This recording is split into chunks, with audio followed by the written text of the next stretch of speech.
It's been a really bad week or two for the left. So it's worth luxuriating that for a bit, just to assess the extent of their failure. It began with the death of Queen Elizabeth II, when leftists across the globe began celebrating and pumping out the most vile abuse imaginable. Perhaps that avalanche of bile even persuaded them that their fevered Republican dreams might see fruition. But those ambitions were given a speedy reality check with the Queen's funeral. As she lay in state for a week, countless numbers of people patiently joined the 6-mile long, 24-hour queue to file past her coffin. A stream of mourners poured past 24 hours a day for an entire week. And then there was the Queen's funeral. As her coffin was transported from Westminster to Windsor, large crowds packed both sides of the road for the entire 25-mile route, and they were dwarfed in turn by the vast throng waiting in Windsor. And everyone behaved impeccably. It was a jaw-dropping sight, and a slap in the face of the vile radicals who had so sickeningly gloated just days before. Even the most ardent Republicans must realise they could never draw even 1,000th of that crowd. Nobody could. It sent out a clear sign of the nation's love for the monarchy, and of what just an insignificant and isolated group the radicals are. It also put their disgusting behaviour very much into context. Their self-satisfied celebratory antics have dissipated, and the extent of their PR own goal is revealed.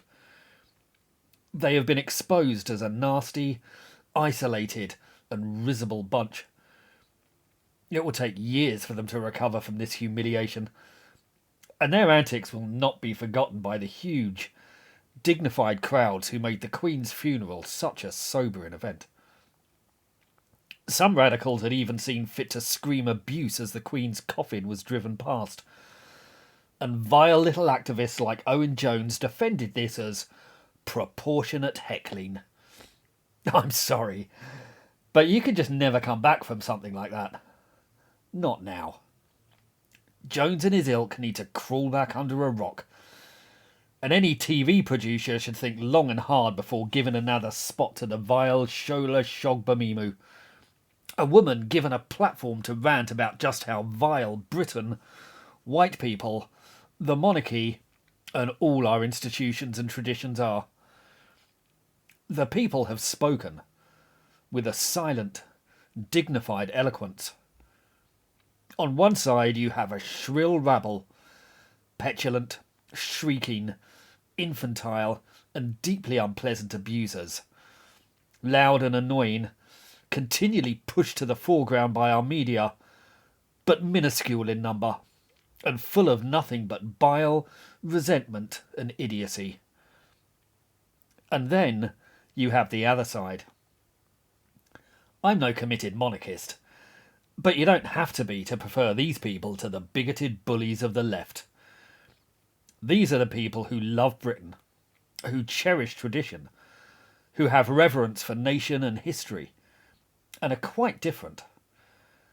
They showed themselves defined by decency, dignity, compassion, patience, and restraint.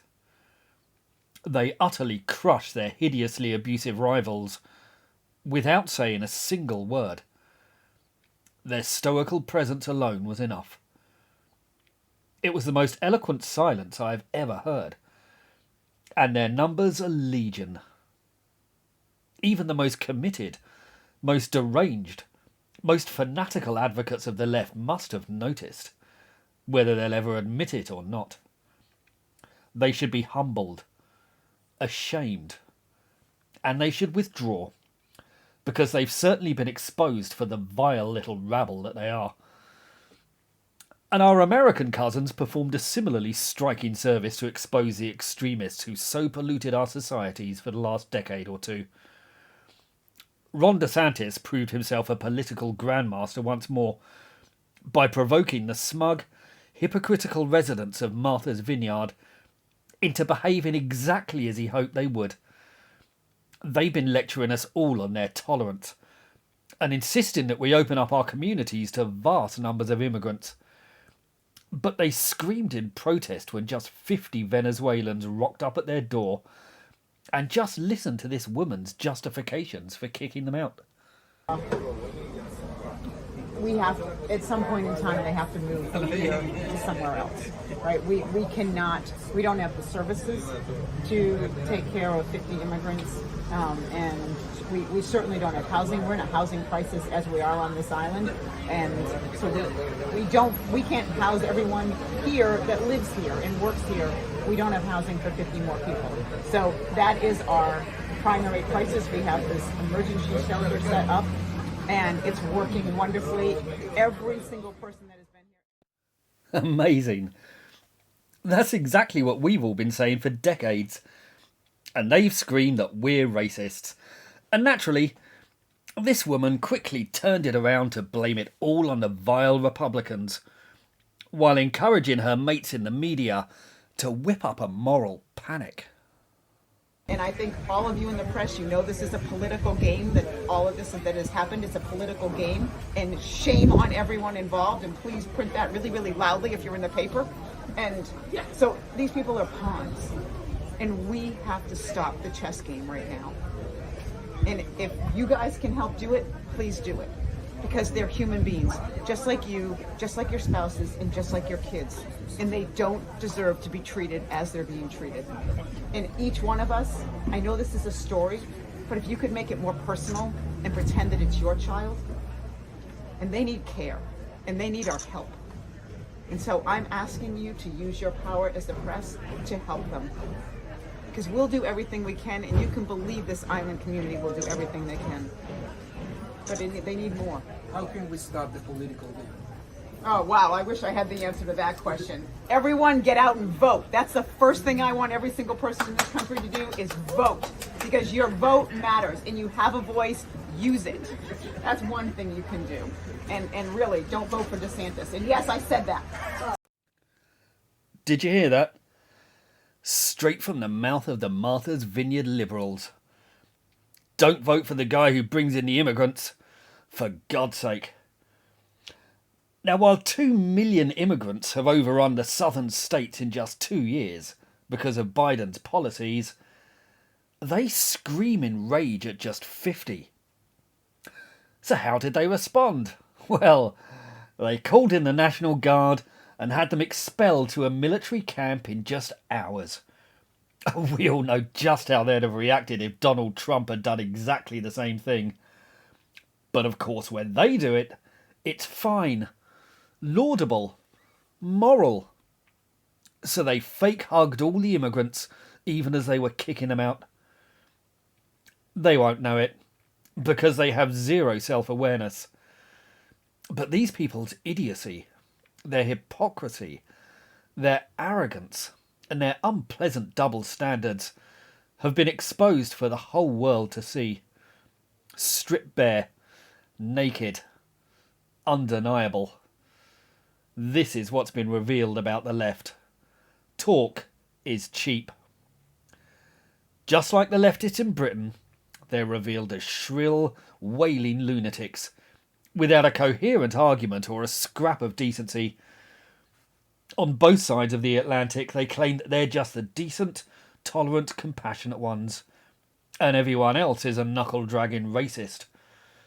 But here's the truth laid bare again. They're narcissists, intent on public spectacle while being, in reality, quite nasty pieces of work. The most unbearable, self-regarding, obnoxious and humorless people on planet Earth. They spend all their time sitting about congratulating themselves on their morality, while being absolutely vile. And if we keep giving them enough leeway, they'll keep revealing just how awful they are. Is this a turning point?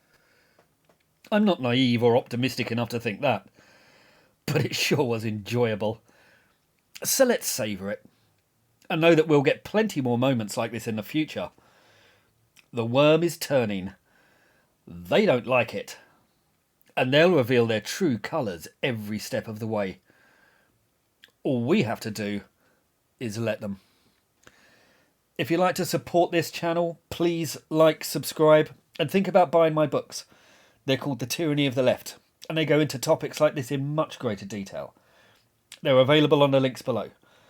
Please do feel free to pick them up and let me know what you think. Thank you.